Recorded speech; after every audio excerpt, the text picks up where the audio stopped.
It was a record-setting turnout at Wake Tech's Spring Open House. I'm Joshua McKinney with your Wake Tech News Update.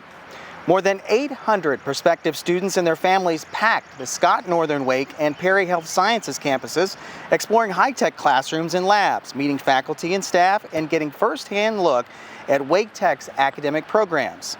If you missed out, no worries. You can still experience Wake Tech in action and get yourself a guided tour on campus. Just head to visit.waketech.edu to schedule your visit today. Wake Tech students are bringing the heat and the hardware from the 2025 SkillsUSA North Carolina State Leadership and Skills Conference in Greensboro. With more than 20 awards, including 3 first-place finishes, Wake Tech competitors stood out in categories ranging from health sciences to information technology. Those first-place winners are now on to the national stage. They're heading to Atlanta in June.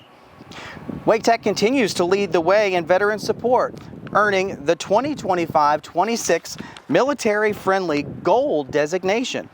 Out of nearly 2,000 institutions evaluated nationwide, Wake Tech ranked among the top for its veteran-focused services. From helping navigation, VA education benefits, to turning military experience into job-ready credentials. The Gold designation reflects Wake Tech's deep commitment to service members, veterans, and their families.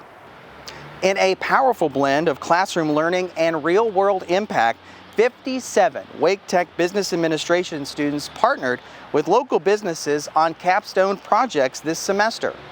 Under the mentorship of Dr. Lorraine Powers, students provided consulting services, tackling tasks like market research, social media strategy, and community outreach. It's education in action, boosting career skills while giving back to the Triangle small business community. That's your Wake Tech News Update.